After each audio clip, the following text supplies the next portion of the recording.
Después de las elecciones o de los resultados de ayer, ¿qué? ¿Quiénes somos y dónde estamos? ¿Y cómo continuamos nuestra vida? ¿Somos más que política y somos más que políticos? Claro, esta es una gran interrogante. Porque la vida continúa, no nos podemos detener. Y es evidente que cuando se decía que las elecciones marcaban un futuro, o marcarán un futuro diferente, y se escogía entre la prosperidad en libertad y se escogía entre el pasado que nos llevaba un camino hacia Venezuela en una economía totalmente degenerada y terminada en crisis total y absoluta. Entonces, yo creo que la sociedad ecuatoriana después de estas elecciones es mucho más que el correísmo, que el anticorreísmo, que el progresismo, que el antiprogresismo. Es decir, es mucho más que los ismos. Vamos a analizar esta situación. Vamos a conocer también qué traen los medios de comunicación en sus primeras planas impresas, estos medios impresos a nivel de circulación nacional. Claro que sí, sociólogo, y precisamente el tema electoral es lo que define la mayor parte de la agenda principal que presentan hoy los diarios de circulación nacional. Diario El Universo nos dice: Guillermo Lasso y Yacu Pérez disputan voto a voto el pase a la segunda vuelta en las elecciones de Ecuador. Un empate técnico. En el segundo lugar, el CNE cerró su conteo rápido de las elecciones presidenciales. Yacu Pérez asegura que está en la segunda vuelta y denuncia actividad de hackers extranjeros para manipular resultados de las elecciones. Mientras tanto, Guillermo Lasso felicita a los que dijeron no al modelo totalitario y populistas. Y populista. Dentro de este mismo tema también nos dice: la conferencia episcopal hace un llamado a los candidatos a esperar con serenidad los resultados y aceptarlos con un espíritu democrático. Así también el CNE actualiza su conteo rápido y se van modificando pues los resultados, este seguimiento que se está realizando. Por otro lado, en otros temas también nos cuenta Diario El Universo: viajes para sufragar en familia con mucha aglomeración y riesgo. Esto es parte del ambiente que se vivió en algunos sectores y también en la terminal terrestre de Guayaquil, donde la cantidad de pasajeros casi se duplicó por el día en la jornada de elecciones. Así también nos dicen: en Ecuador el voto nulo le gana a 11 candidatos presidenciables juntos. Similar a la tabla de posiciones de un campeonato, la mirada también se centra en los que han hecho una campaña tan mala que merecen el descenso. Vamos ahora a compartir la información de Diario El Comercio. Arauz va a la segunda vuelta, espera a su contendiente.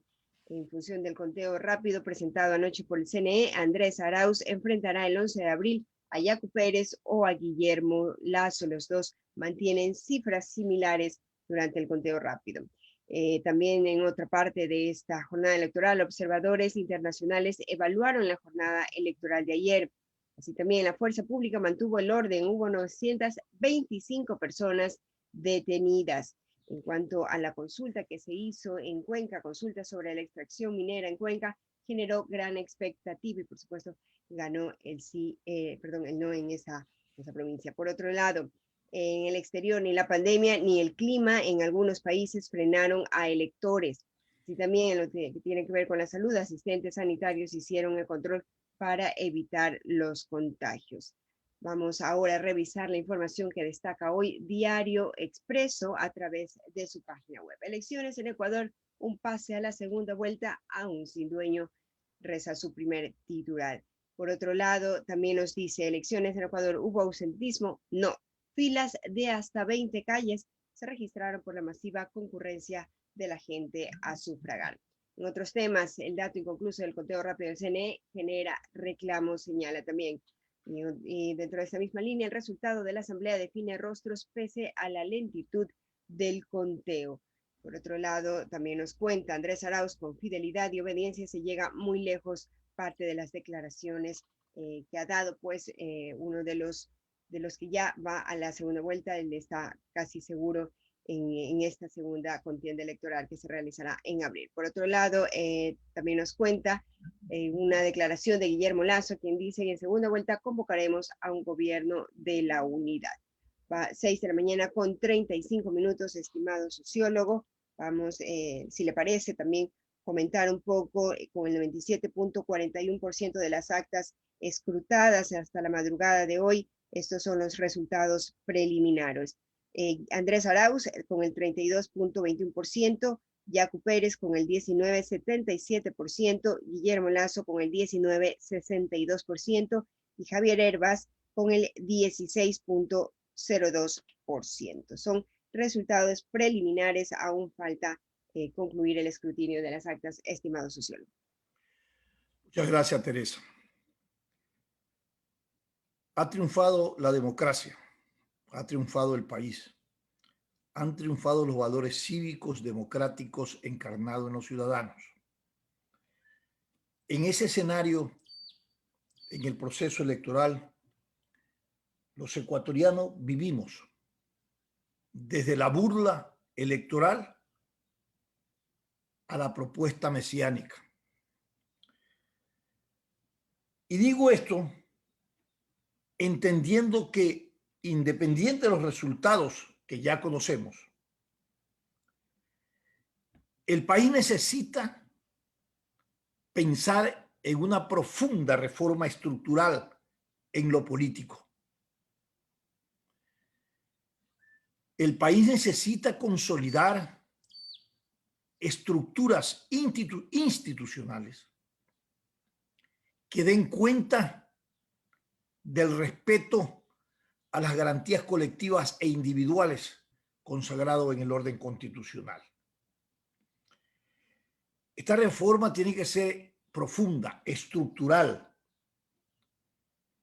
porque el modelo que tenemos en el marco de lo que significa lo dogmático de nuestra Constitución no nos responde a las exigencias cívicas, políticas, democráticas, territoriales, étnicas.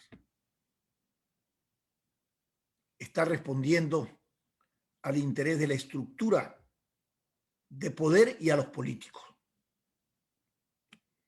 Es por eso que usted encuentra que en este proceso electoral y en otros procesos electorales encuentra que hay propuestas de distinta índole, con características y dimensiones incalculables, cargada de demagogia, de manipulación y de mentira. Pero viendo los resultados electorales, uno dice, bueno, pareciera ser que triunfa la demagogia, la mentira y la manipulación. Viendo el orden de los resultados electorales. Las propuestas del señor Arauz fueron objeto de burla, de memes, de críticas, de evidencias públicas. De desmentidos, sociólogo. De desmentidos. Gracias, Teresa. En donde se le estregaba, valgo el término, el carácter manipulador, engañoso que tenía la propuesta. Bueno, planteado así, usted se pregunta entonces, ¿el pueblo ecuatoriano se acostumbró a la maniobra, a la mentira? ¿Qué pasó por la conciencia electoral en el momento frente a las urnas? Porque esto va más allá del correísmo o del anticorreísmo. Sería minimizar el contenido de este hecho electoral histórico. Aquí hay matices que arroja el resultado electoral. Matices de versiones, visiones y tendencias que el resultado electoral nos hace pensar que los ciudadanos equipararon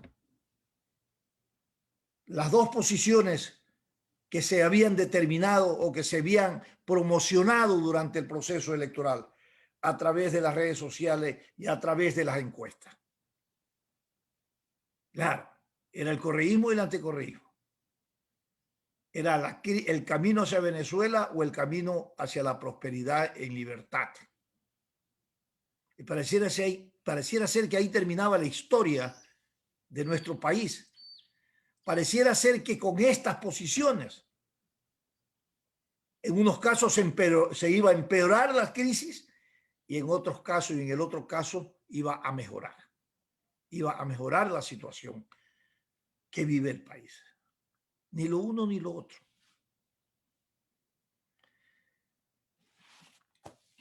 En el tablero electoral aparecen nuevos actores. Yacu Pérez, que disputa hoy un lugar en la segunda vuelta, y el señor Hervas de la Izquierda Democrática. Nuevos conceptos, nuevas visiones. Yacu Pérez, ¿cuál fue la fortaleza de su campaña? La austeridad, la autenticidad. Esto es muy importante. Jamás lo viste a Yacu Pérez cambiar su estructura, su identidad y su forma de ser. El valor de la autenticidad en política es un factor determinante para generar credibilidad y posicionamiento en una propuesta. Pero la propuesta de Yacu Pérez, vinculado al respeto de los derechos de la tierra y de la naturaleza, que pueden terminar en un ejercicio del poder profundizando el valor del ecodesarrollo, desarrollo de un país con respeto a nuestro ecosistema, desarrollo de un país con respeto a los recursos naturales, con respeto a los derechos de la naturaleza. Y ustedes se preguntan, pareciera ser que este discurso era un enunciado de una cosmovisión, pero que no servía para posicionar un proyecto político de poder. Ahí tienen los resultados. ¿En qué segmento de la población, estratos sociales, pegó este mensaje? ¿O es que ahí usted encuentra una explicación del carácter diverso de lo que nos arroja estos resultados electorales, que es mucho más allá que el correísmo y el anticorreísmo? Fueron la generación y los jóvenes que hicieron clic con este planteamiento a nivel de Yacu Pérez. Ha sido la disciplina inalterable, la cosmovisión indígena,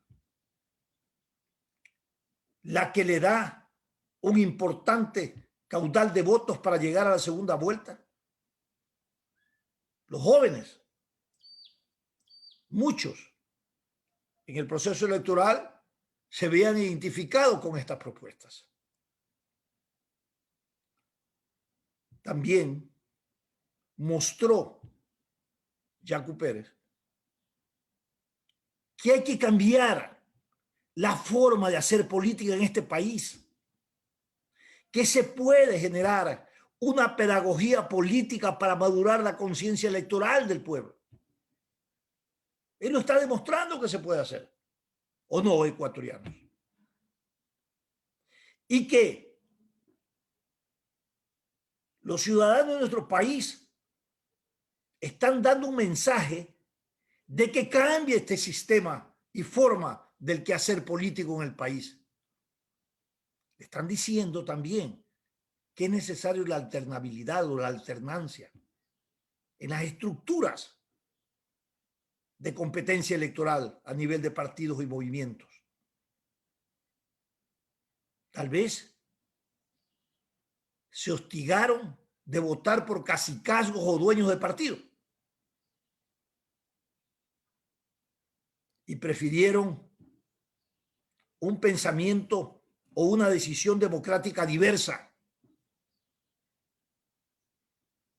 para crear un legítimo contradictor desde la voluntad popular, desde la voluntad ciudadana, frente a un esquema del quehacer político que ya no responde a las demandas y necesidades y consolidación de valores democráticos que demanda y exige el país. Señor Erebas, es otro caso que revela que también ese discurso, y viniendo de una estructura de un partido que históricamente ha ejercido el legítimo derecho del ejercicio del poder porque ha ganado elecciones,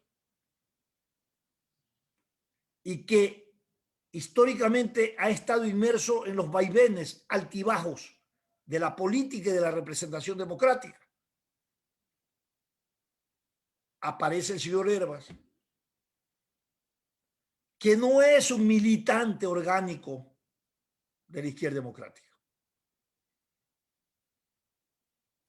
Aparece con el número de la izquierda democrática, genera su propuesta, gran emprendedor, empresario, emprendedor, más empresario que político, y ese mensaje le llega a un gran conglomerado ciudadano en el país. Y está en una opción preferente. Si miras hacia el futuro y tomas estas lecciones como aprendizajes, como pedagogía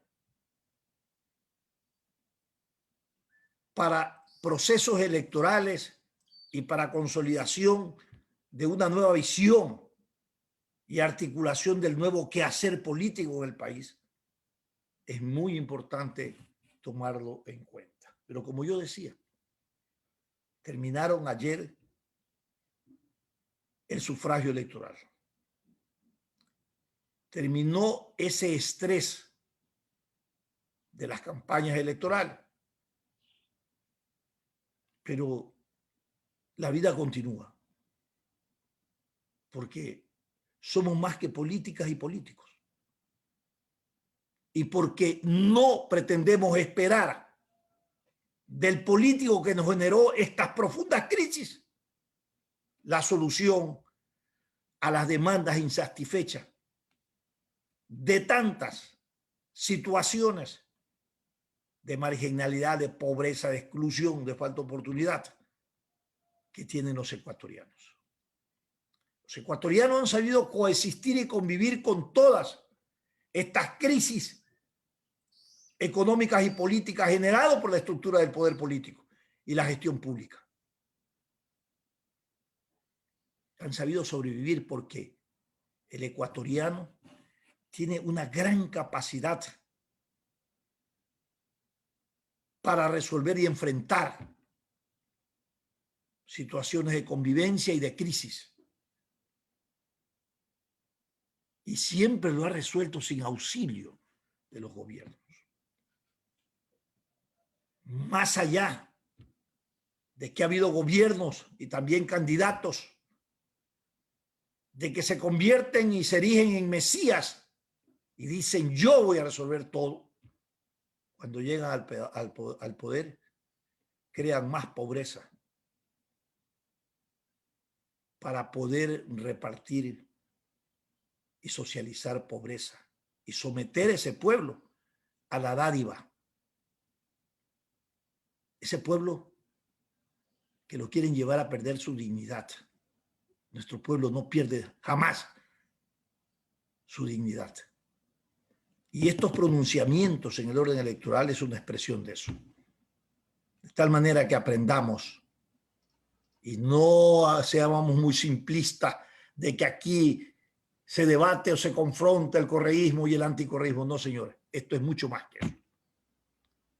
Vamos a continuar en términos, verificando en la página del Consejo Nacional Electoral, que usted debe tenerla, mi querida Teresa, para ver cómo evolucionó en la madrugada los porcentajes relacionados a los candidatos que entran y que disputan la segunda vuelta. Teresa. Sí, sociólogo, vamos a revisar los datos mientras en este momento estoy cargando la página. Sí me gustaría acotar, destacar la gran presencia de los ciudadanos, ¿no? El ausentismo era uno de los temas que preocupaban, pero según datos precisamente del CNE, el 82% de los votantes acudieron, realmente de los empadronados, acudieron a ejercer su derecho al voto. Importante. Y los votos blancos apenas eran el 3.12% y los nulos el 9.44%, un ausentismo del 18%, como se le había mencionado, importante. Entonces, la ciudadanía realmente acudió pese a los riesgos, lo hizo con conciencia, con desorden, sobre todo al inicio de la jornada, lo cual esperemos que no genere mayores inconvenientes. Después, ya en las próximas semanas, veremos cuál ha sido la incidencia en el número de casos de COVID de la jornada de ayer, pero hay que destacar lo positivo. Acudió la ciudadanía y los resultados, sobre todo sorprendentes, que se han generado, pues demuestran que también hubo un voto a conciencia. Vamos a revisar los últimos resultados con el 97.56% de las actas escrutadas. Andrés Arauz con el 32.20%, Yacu Pérez con el 19.80%, Guillermo Lasso con el 19.60% de los votos. Vemos entonces que la tendencia se mantiene. Andrés Arauz en el primero, Yacu Pérez en el segundo y Guillermo Lasso en tercer puesto. Sin embargo, hay una diferencia de apenas el 0.20% entre ambos candidatos. De todas maneras, hay que esperar a que se cierre el 100% en el transcurso de la mañana. Me imagino ya estaremos con los datos finales de este conteo que presenta el CNE. Muy bien. Continuamos entonces actualizando. Claro que sí. Vamos está alimentándose la página, ¿no? Así es. Vamos a ir en este momento a la pausa comercial. El licenciado Alcides Montilla también nos compartía un dato interesante aquí en Guayas, ¿no? Andrés Arauz con el 41.85%, esto en Guayas, Guillermo Lasso con el 25.31% y Javier Hervas con el 9.95%. Los tres encabezaron la intención del voto aquí en Guayas. El 25%, cuando dice Guillermo Lasso, ¿es la alianza o es Creo 21? ¿O es el 21? Es los candidatos presidenciales. Es la alianza presidencial. Candidato presidencial, por supuesto. Andrés Arauz con el 41.85%, Guillermo Lasso 25.31% y Javier Hervas con el 9.95%. Esta plaza que otrora en otros momentos era bastión justamente del Partido Social Cristiano. Vamos a ver cómo se desenvuelve más adelante. Claro que sí. 6 de la mañana con 53 minutos. Vamos a ir a una pausa comercial, pero enseguida volvemos con más de su programa Sin Amarras. Este es un programa de opinión, categoría O, apto para todo público. El siguiente es un espacio publicitario apto para todo público. Prestigio, experiencia y credibilidad solo lo escucha en Radio Atalaya en esta contienda electoral 2021. Atalaya, 76 años respaldando la democracia. Cada vez que escuches el y siga sonando el, sabes que el camión recolector de Urbaceo ya se está acercando a tu casa. Porque esta es la nueva canción que te recordará sacar tus desechos a tiempo, para que cumplas tu compromiso con Guayaquil. Y es que cuando todos ponemos de nuestra parte, podemos mantener siempre limpia nuestra ciudad. Guayaquil, compromiso de todos. Urbaceo. La historia de la comunicación en una sola radio. Atalaya, cada día más líderes, 76 años. ¿Quieres ¿Quieres estudiar, tener flexibilidad horaria y escoger tu futuro? En la Universidad Católica de Santiago de Guayaquil trabajamos para el progreso en la educación, ofreciendo cada día la mejor calidad. Y para ello estamos a un clic de distancia. Escoge la carrera de tu vocación. Puede ser marketing, administración de empresas, emprendimiento e innovación social, turismo, contabilidad y auditoría, trabajo social y también derecho. Consulta en nuestra página web www.ucsg.edu.es para mayor información y esquemas de admisión. Todas las tardes, Calor Político, rumbo a Carondelet, con los mejores analistas políticos de la comunicación en el Ecuador. De 17:30 a 19 horas, tenemos una cita con el pluralismo, la objetividad e independencia de Calor Político, por Radio Atalaya, 76 años respaldando la democracia. Fin del espacio publicitario.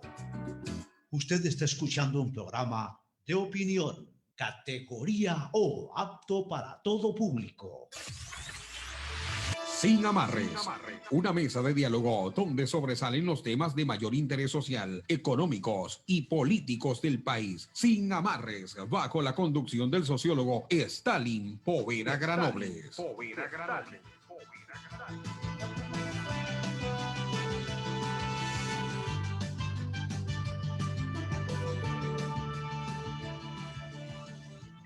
6 de la mañana con 56 minutos, 6 de la mañana con 56 minutos. En este momento continuamos con el análisis, estimado sociólogo. Estamos tratando de contactarnos con nuestro invitado. Mientras tanto, podemos avanzar. ¿Quién es nuestro invitado? Ingeniero Juan José Pons. El ingeniero Juan José Pons. Será muy interesante profundizar un análisis con el ingeniero Juan José Pons por su dilatada carrera política y de representación popular en el país. Nos dará también alguna visión clara del escenario en que se vive. Lo que ahora está claro es que hay un boleto de entrada a la segunda vuelta que está definiéndose entre Yacu Pérez y Guillermo Lasso. Pero a nivel, luego miremos, Teresa, ¿qué nos dicen estos primeros resultados y esta tendencia estabilizada que alrededor de las 8 y algo más definió el Consejo Nacional Electoral? ¿Cómo va a ser la composición de la Asamblea Nacional? Yo creo que ahí hay fuerzas políticas claras que van a tener un protagonismo importante. UNES, también con la lista 5, 1-5, ahí tiene 2 grupos. Luego tienes, creo, Social Cristiano. Luego tienes el grupo de Pachacuti, a través de Yacu Pérez, que por primera vez, entiendo, va a tener un nivel de representación que yo estimo que será entre 3 y 4 representantes, si no es algo más. Y luego tienes también el candidato de la izquierda democrática, que con ese porcentaje, pues evidentemente Vilma Andrade, por lo menos, va a ser reelecta. Los demás creo que por el porcentaje electoral que hasta ahora se ha calculado y se ha estabilizado, no alcanzarán representaciones. Esto hace de que la Asamblea Nacional, como siempre, va a ser ingobernable. Porque las posiciones anunciadas en campaña y luego llevadas a la representación en el seno de la Asamblea son casi antagónicas. La visión de, creo, la alianza con el Partido Social Cristiano frente a UNES, bueno, tienen antagonismo de propuestas claras y precisas. Lo mismo ocurre con Pachacuti, con el grupo de Yacu Pérez. De tal manera que uno piensa y dice, bueno, ¿será esta elección nueva una oportunidad para trabajar en la reputación de la Asamblea Nacional, que termina con una calificación realmente alarmante y preocupante, que no expresa sino que el reflejo de una discontinuidad institucional en el país? Porque uno siempre aspira a que los procesos institucionales sean un recorrido que vayan consolidándose progresivamente. Pero lamentablemente en el país estamos en franco retroceso.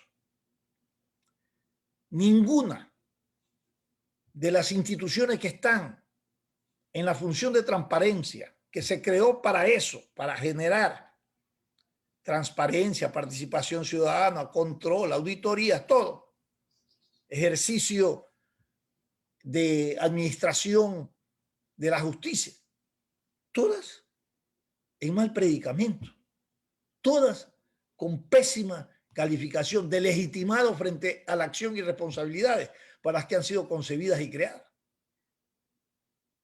Y esto es un pésimo indicador, un mal síntoma de la estructura de un Estado de Derecho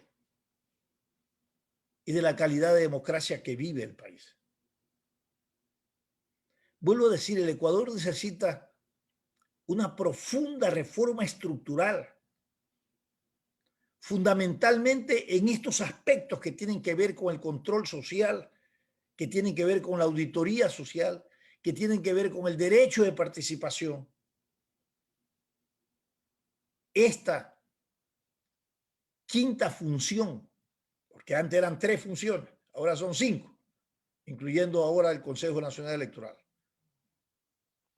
es la que deberíamos haber consolidado en este proceso para evitar todos los actos de corrupción vergonzosos que hemos tenido en el país. No fue así. Fue lo contrario. Sobre esa misma institucionalidad se crearon todas las discrecionalidades para generar dentro de la estructura del ejercicio del poder de los gobiernos de turno estas mafias criminales que irrumpieron en la estructura del Estado para llevarse todo. Generaron corrupción, pero no solamente eso. Se llevaron, generaron corrupción, pero lo que es mucho más grave, generaron impunidad. Sociólogo, 7 de la mañana con 2 minutos. Tenemos en este momento a nuestro segundo invitado ya conectado junto a nosotros. Es el experto en materia electoral, Fausto Camacho. Lo tenemos vía telefónica. Con él dialogaremos precisamente un análisis de cómo se produjeron las elecciones en el aspecto democrático y se sigue pues realizando el proceso electoral a estos momentos. El ingeniero Fausto Camacho ya está con nosotros vía telefónica. Ingeniero Fausto Camacho, es un placer saludarlo. Stalin Poveda y Teresa Merchán con nosotros en esta entrevista. Quisiéramos un poco su primera reacción, conocedor de cómo se maneja la estructura electoral en el país y cómo ha sido la respuesta de los ecuatorianos en el proceso electoral y si las dudas que hemos venido teniendo a lo largo de este proceso respecto al rol del Consejo Nacional Electoral, del Consejo de lo Contencioso, de lo Contencioso Electoral, se han disipado porque no hasta ahora se escuchan ninguna acusación de fraude electoral. ¿Cuál es su visión? ¿Cuál es su lectura? ¿En qué situación está el país? ¿Y cuál es un poco el resultado, más allá de lo cuantitativo, ¿no?, electoral, del valor cívico, patriótico, democrático que expresó el ecuatoriano en las urnas el día de ayer? Buenos días y bienvenido. Buenos días. Efectivamente creo que no se habrán disipado las dudas y la desconfianza en el Consejo Nacional Electoral. Ese proceso ayer, pues al iniciar las elecciones, 9 de cada 10 desconfiaban del CNE. En buena hora que las cosas que han sucedido hasta el día de hoy, después de las 5 de la tarde, porque durante la jornada también hubieron dificultades, que en buena hora tampoco pasaron a mayores, pues hasta el momento los procesos aparecen como adecuados, me refiero a la transmisión de resultados. Habrá que ver si es que, por ejemplo, que nadie ha chequeado. ¿Por qué? Porque no está a disposición las imágenes de las actas. para tener la certeza de que los datos difundidos efectivamente corresponden a los datos que constan en las actas. El artículo 127 del Código de la Democracia manda al Consejo a que se publiquen las imágenes de las actas. Esto no ha sucedido de manera, digamos, así estaba planificado y nosotros habíamos advertido que desgraciadamente estaba planificado en contra de la norma de la ley. Entonces, podría ser que en el momento en que tengamos efectivo acceso a las imágenes de las actas, entonces solamente allí tenemos la certeza de que los datos de unas y otras, los datos de las imágenes son los mismos de los datos que están en el sistema. Lo más probable es que así sea. Y así sea. Ahora, yo le quiero... pero las certezas se irán incrementando siempre y cuando efectivamente tengamos esa información. Claro. Ahora, claro, me parece que hay un candado, más que un candado, una especie de elemento de certeza que ha dado el Consejo Nacional Electoral respecto al conteo rápido, que entre las 8:20 por ahí se hizo pública y que fue una muestra que, según ellos, se estabilizó y que podría variar en un más o menos, como es estadísticamente. Pero esto de alguna manera ponía como evidencia que estos resultados sobre esta muestra un poco iba a ser el comportamiento de lo que ocurriría después, que no iba a variar muchísimo. ¿Usted considera que fue oportuno poner esta herramienta para dar certeza y evitar cualquier manipulación o cualquier situación, ¿no?, de demanda o de inconformidad por parte de la ciudadanía o de la clase política? Bueno, lo que pasa es que a mí, en lo personal, me pareció siempre que el Consejo no tenía por qué hacer un conteo rápido.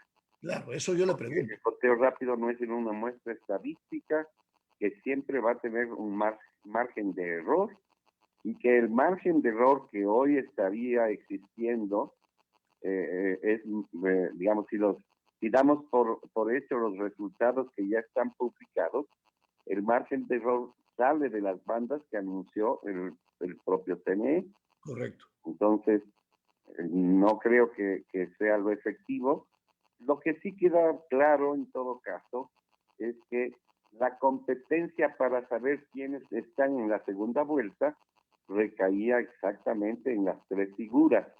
Claro. Y eso sigue siendo una incertidumbre en este momento, ya no por responsabilidad del CNE, una incertidumbre en razón de que sí queda claro que hay un empate técnico todavía a este momento entre Correcto. Pérez y Lazo, ¿no? ¿Cuál es el mensaje que usted hace abstracción? ¿Cuál es el mensaje que puede hacerse abstracción del electorado cuando puso los votos en distintas tiendas políticas o en distintas representaciones electorales?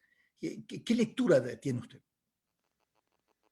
La lectura básica, ya esto en términos de un análisis político, es que hay una inconformidad de la población respecto a cómo vive. Y votó en lo fundamental por quienes de alguna manera le representan una opción nueva. Es la alianza de Creo y Partido Social Cristiano, si bien podría inclusive estar en la segunda vuelta, recibe un revés muy, muy serio al haber alcanzado apenas el 20% de la adhesión de los electores. Y obviamente demuestra también que, digamos, políticamente, el sector de Correa es un sector que tiene vigencia, está vivo, ha alcanzado el 32% en números cerrados. Digamos que la tercera parte de la población electoral del Ecuador sigue confiando en ellos, esto está claro. Y obviamente hay dos sorpresas, una más que otra, pero son las de de las candidaturas de Izquierda Democrática y de Pachacuti, ¿no? Claro. Que efectivamente el uno alcanza en números cerrados el 20% y el otro alcanza el 16%. Entonces, creo que ahí hay expresiones que ameritan un análisis mucho más profundo. Se dice que la votación alcanzada por Hervas es una votación que podría representar en un porcentaje importante a la juventud, a la gente que quiere una renovación, un cambio mayor, y obviamente de alguna manera es similar, combinado con una votación rural indígena, la estructura de la votación de Yacu Pérez. Por otro lado, hay un castigo muy severo al resto de candidaturas a la presidencia de la República. Es decir, aquellas candidaturas que no sobrepasan el 1% o el 2%, que hay un mensaje clarísimo. Ya no queremos saber nada más de ustedes. Y supongo que sabrán aprender y entender mensaje tan duro que ha dado, digamos, el electorado ecuatoriano, porque si usted suma lo que obtienen, digamos, las candidaturas, las 4 candidaturas, ahí está el porcentaje mayor de la votación, a no dudarlo, ¿no? Claro. Ahora, requiere, después de estos resultados, mirar hacia adentro de la organización del Estado una profunda reforma estructural que garantice los valores reales de participación y de elección como derechos en términos de la política, por un lado, y por otro lado, consolidar un poco la institucionalidad venido a menos. Y decíamos nosotros en nuestra introducción al programa que si usted revisa todas las instituciones que están dentro de la función de transparencia y control social, ninguna se escapa al cuestionamiento, a la crítica y a la degradación institucional a la que han sometido esos espacios de representación, esos espacios de auditoría social.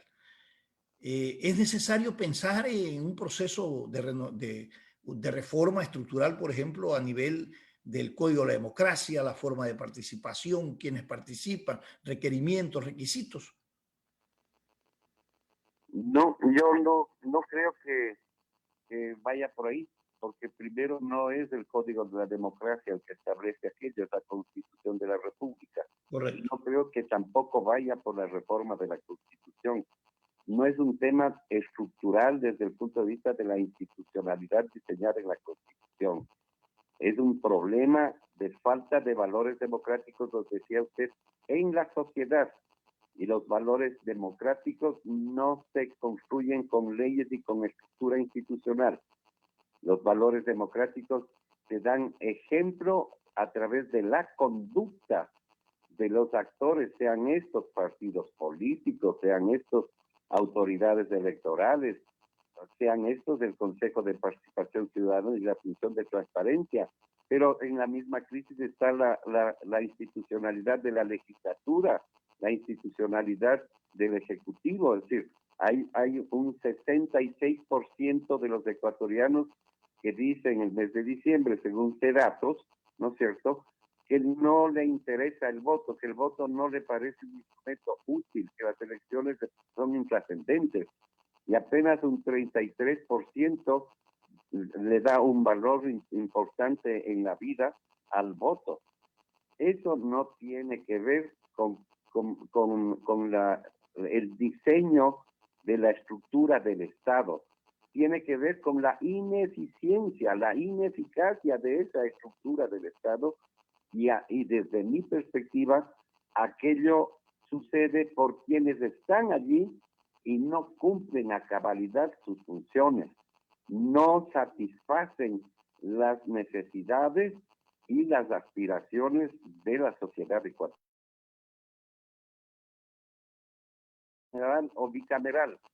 No importa quién designa las autoridades, si la Asamblea o el Consejo de Participación Ciudadana, si es que en cualquiera de los dos casos, para ponerles como ejemplo, no se hacen al amparo de las reglas del juego que están convenidas, mientras las reglas del juego de la convivencia social, y de la competencia política y de la producción y de la economía y de los partidos políticos y su democracia no estén amparados en el cumplimiento de las mismas, no va a funcionar ninguna institucionalidad. Los demócratas deben ser demócratas en la izquierda, en el centro y en la derecha. Deben aprender a administrar el Estado, administrar los partidos, administrar los procesos electorales, administrar los procesos de designación de autoridades, apegados irrestrictamente al mandato y no atravesados por intereses que pueden deslegitimar aquellas actuaciones. Cuando pero esa es la historia del país, pues. la clase dirigente, Hemos ejemplo, vivido históricamente. entonces recién habremos empezado a dar pasos concretos hacia esa reinstitucionalización y hacia esa recomposición de valores democráticos en la sociedad ecuatoriana. Claro, lo que pasa es que la recomposición de esos valores democráticos en la sociedad ecuatoriana pasa por el hecho de que también la vigencia de estructuras y regulaciones, estructuras jurídicas y regulaciones generan espacios de discrecionalidades y que esas inconductas que usted anota son las que atropellan los valores de las credenciales de la democracia. Y evidentemente, si se permiten en ese escenario todas esas inconductas, bueno, siempre estará en mal predicamento los valores de la democracia y de la estructura de la institucionalidad de un Estado de Derecho. Yo creo que al final, más allá de que usted plantea como una pedagogía respecto a la conducta de quienes ejercen una responsabilidad en el poder o en la responsabilidad institucional, pues eso requiere no solamente el esfuerzo de ellos o de aquellos, sino de todos, para formar una democracia consolidada que se respeten las credenciales y los derechos. Requiere, pero esa participación de todos en una condición cualitativa diferente no depende del diseño institucional, con todo respeto, porque le voy a poner el ejemplo del electoral. No importa que la autoridad electoral sea seleccionada por ternas provenientes de las funciones del Estado como eran, o por los representantes de ternas de las 7 fuerzas políticas más votadas, o por representantes escogidos mediante supuestos concursos de oposición y méritos. No han funcionado en todos los casos. Entonces, hemos probado todo tipo de diseños. Una supuesta no vinculación partidaria, una representación partidaria, una representación de la sociedad y de las estructuras del Estado a través de las ternas que presentaban antes la Corte, el Ejecutivo y la propia Asamblea, y no funciona. Entonces, no es un problema del diseño, es un problema de que quienes acceden al espacio de administración de lo electoral, finalmente, en un porcentaje importante de los casos, no actúan conforme el mandato de los papeles que tienen que cumplir. Sí, nadie, creo que más allá de que en buena hora no han habido conflictos de mayor dimensión o de casi ninguna en el proceso de escrutinio hasta el momento, eso no quiere decir que la gente esté confiando en el Consejo Nacional Electoral. Entonces, mire usted que si es que el Parlamento es bicameral o unicameral, ¿acaso la conducta de los candidatos que se postulan y la falta de democracia en el interior de los partidos va a cambiar la conducta del Parlamento? No, definitivamente. Realmente creo que no. Pero cuando se tienen instituciones consolidadas, se evita de justamente el atropello de los valores a las credenciales democráticas. Perdón, no le escuché. Sí, pero cuando hay una consolidación de la institucionalidad, ¿no es cierto? Esto se convierte en una especie de guardián frente a los atropellos que se cometen a los valores de la democracia. Por supuesto. Pero la consolidación de esos valores depende de la conducta de esos actores, de esas instituciones. La consolidación de un parlamento, la consolidación de una autoridad electoral, la consolidación de una instancia que designa autoridades, se llame asamblea o se llame consejo de participación ciudadana, se producirá únicamente cuando quienes la componen actúen en función del acuerdo que significan la Constitución y la ley, de ese pacto social. Si el pacto social no es cumplido, efectivamente no vamos a salir adelante en la recomposición de esos valores democráticos y de la propia institucionalidad estatal. Correcto. Lo que pasa es que en el pacto social, en su aplicación, le falta un componente, el que usted está analizando, es el componente de valores de quienes están en el ejercicio de esa responsabilidad. Porque este es un tema de deberes, derechos y obligaciones, el pacto social, y es una responsabilidad, es una corresponsabilidad de la sociedad en su conjunto. Bueno, y al final uno se pregunta, frente a esta situación de que existe una especie, una ausencia de una pedagogía del ejercicio pleno de los derechos en ese contrato social, bueno, ¿qué hacemos? Porque estamos en el corse y el recorse. Usted dice, hemos probado de todo. Bueno, ¿y cómo cambiamos esa conducta, esa visión? Institucional, de diseño institucional. Siempre habrán cosas perfectibles, pero ese no es el tema de fondo. El tema de fondo es la conducta de la sociedad y de los líderes de la sociedad, de las élites de la sociedad. Porque élites de la sociedad también son las dirigencias gremiales, también son las dirigencias de todo tipo, pero fundamentalmente las dirigencias políticas. Entonces, cuando esas dirigencias entiendan que su conducta debe estar regida por valores de democracia, como por ejemplo la existencia de democracia real al interior de los partidos, porque las primarias del proceso electoral que estamos terminando, ¿no es cierto? Es que estamos viviendo todavía, falta una segunda vuelta, ¿no es cierto? Pero la democracia real en esas primarias demostró que no existe, que la democracia interna es una ficción, que siguen escogiéndose las candidaturas a dedo.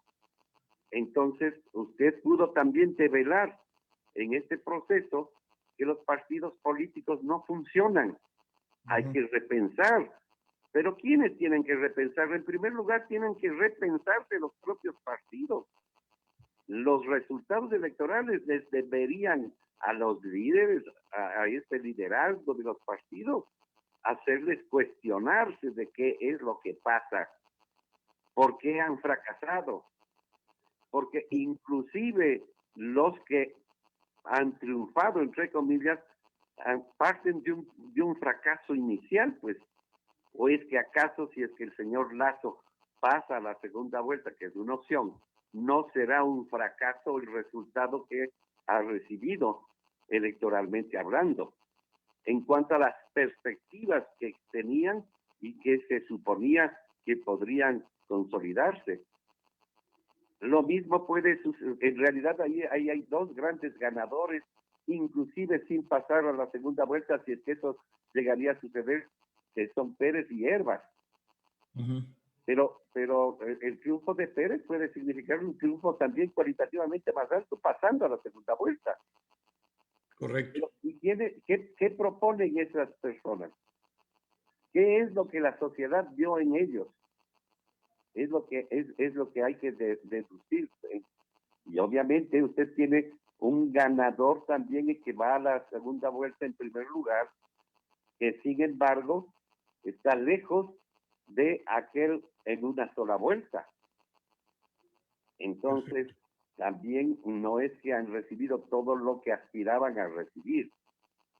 El análisis va entonces más de fondo y hay que mirar en qué medida la sociedad además se ve obligada a expresarse en las elecciones, inclusive teniendo la inconformidad respecto del funcionamiento del sistema electoral y del sistema de representación en general. Hay que replantearse, inclusive luego de las elecciones, independientemente del resultado que llegue a tener, que no funciona ese sistema de representación y que hay que buscar entonces esas nuevas conductas, dando ejemplo con los hechos al resto de la sociedad. Muy bien, ingeniero. Muchísimas gracias por sus visiones y conceptos vertidos en este programa. Gracias por estar con nosotros. De nada, un gusto. Felicidades. Teresa. Sociólogo, 7:24 de la mañana. Nosotros nos despedimos por el momento. Cerramos este espacio de Sin Amarres. Sin embargo, sigan en sintonía de Radio Atalaya. Estaremos informando permanentemente cómo avanza este proceso de conteo electoral. Ya poco falta para conocer los resultados finales con las actas al 100% escrutadas. Al momento está el 97.50%. 7:25, nos vamos. Que tengan un excelente lunes a todos ustedes.